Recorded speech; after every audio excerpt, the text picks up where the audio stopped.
अंतिम छोर पर मतदान। मतदान में जनता करेगी वार, जनता करेगी वोट पर चोट,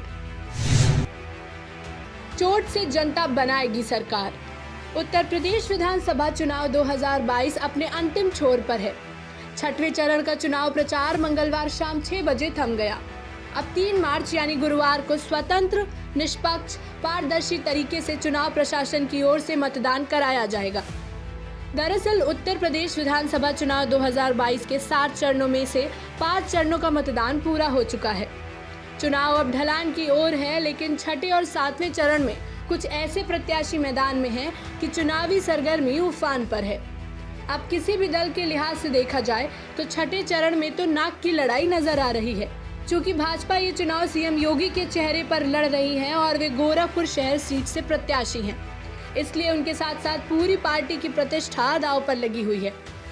इसी तरह नेता प्रतिपक्ष और सपा के दिग्गज नेता राम गोविंद चौधरी, कांग्रेस के प्रदेश अध्यक्ष अजय कुमार लल्लू, बसपा प्रदेश अध्यक्ष उमाशंकर सिंह की सीट पर भी इसी चरण में मतदान होना है, जिसको लेकर इन सभी की प्रतिष्ठा दांव पर लगी है। छठे चरण के मतदान में सभी की नजर फाजिल नगर पर भी टिकी है, क्योंकि यहाँ योगी सरकार में मंत्री रहे स्वामी प्रसाद मौर्य भाजपा को मिट्टी में मिलाने की हुंकार के साथ इस बार सपा प्रत्याशी के रूप में ताल ठोक रहे हैं। दरअसल छठे चरण में 57 सीटों के लिए गुरुवार को मतदान होगा। इसे लेकर सभी दलों के चेहरों पर चिंता की बड़ी बड़ी लकीरें दिखाई दे रही हैं। इसकी सबसे बड़ी वजह है सीएम योगी का पहली बार विधानसभा चुनाव लड़ना। सीएम योगी गोरखपुर शहर सीट से भाजपा के प्रत्याशी हैं।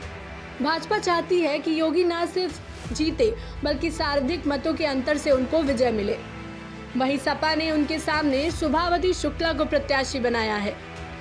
सपा की रणनीति सवर्ण वोट में हिस्सेदारी के साथ मुस्लिम यादव गठजोड़ की ताकत से लड़ने की थी, लेकिन बसपा से ख्वाजा शमसुद्दीन के उतर जाने से मुस्लिम मतों में सेंध यूं ही लगती दिख रही है। इस वीवीआईपी सीट से भाजपा की प्रतिष्ठा जुड़ी है, तो वो सपा के लिए इस चरण में 2 सीटें ज्यादा अहम हैं। बलिया की बांसडीह सीट से नेता प्रतिपक्ष राम गोविंद चौधरी सपा प्रत्याशी हैं। 8 बार विधायक चुने जा चुके दिग्गज राम गोविंद की राह में रोड़ा अटकाने के लिए भाजपा ने केतकी सिंह को उतार दिया है, जिन्होंने 2017 में भाजपा से टिकट न मिलने पर निर्दलीय प्रत्याशी के रूप में चौधरी को ऐसी टक्कर दी थी कि वो महज 1688 वोट से ही जीत पाए थे। इस बार केतकी के साथ भाजपा का मजबूत संगठन और मोदी योगी का प्रभाव भी है।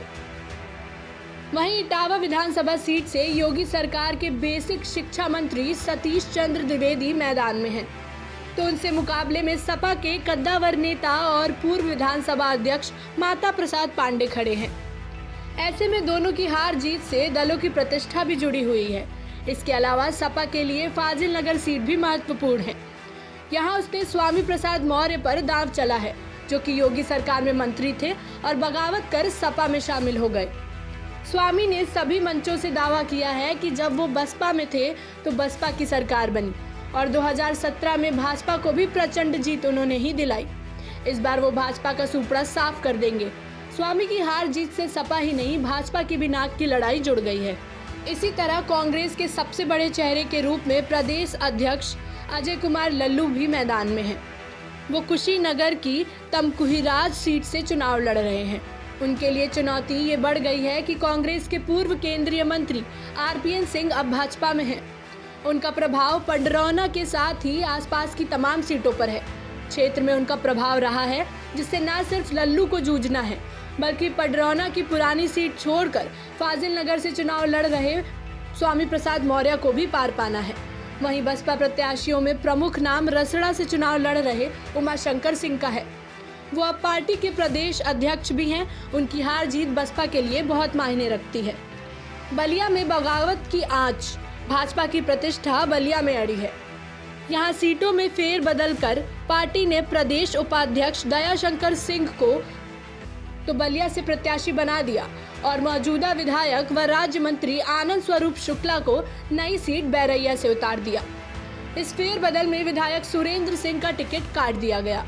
सुरेंद्र सिंह अब वीआईपी प्रत्याशी के रूप में भाजपा के सामने इसी सीट पर चुनौती बनकर खड़े हो गए हैं। भाजपा के लिए पूर्वांचल की राह कठिन दिखाई दे रही है। सीएम योगी के साथ योगी सरकार के ये मंत्री भी चुनावी मैदान में अपनी किस्मत को आजमा रहे हैं। आइए ग्राफिक्स के जरिए समझते हैं। देवरिया की पत्थरदेवा सीट से कृषि मंत्री व भाजपा के पूर्व प्रदेश अध्यक्ष सूर्य प्रताप शाही लड़ रहे हैं। वहीं सिद्धार्थनगर के बासी सीट से स्वास्थ्य मंत्री जय प्रताप सिंह हैं। बता दें कि गोरखपुर के खजनी से उद्यान राज्य मंत्री श्रीराम चौहान हैं। वहीं बलिया की फेफना सीट से खेल एवं युवा कल्याण राज्य मंत्री उपेंद्र तिवारी हैं। वहीं सिद्धार्थनगर की इटावा से बेसिक शिक्षा मंत्री डॉक्टर सतीश चंद्र द्विवेदी लड़ रहे हैं। बलिया की बैरैया सीट से ग्राम विकास राज्य मंत्री आनंद स्वरूप शुक्ला हैं। वहीं गोरखपुर के चौरी चौरा विधानसभा क्षेत्र से पशुधन राज्य मंत्री जयप्रकाश निषाद लड़ रहे हैं। चुनावी रंगमंच अपने अंतिम दौर में है, लेकिन चुनावी सरगर्मियों की कोई कमी नहीं है। एक के बाद एक करके नेता मंत्री विधायक के साथ साथ तमाम सफेदधारी एक दूसरे पर ताबड़तोड़ बयानों से वार कर रहे हैं। देखना रोचक होगा कि छठे चरण के मतदान में कौन बाजी मारेगा। ब्यूरो रिपोर्ट, जनहित टाइम्स।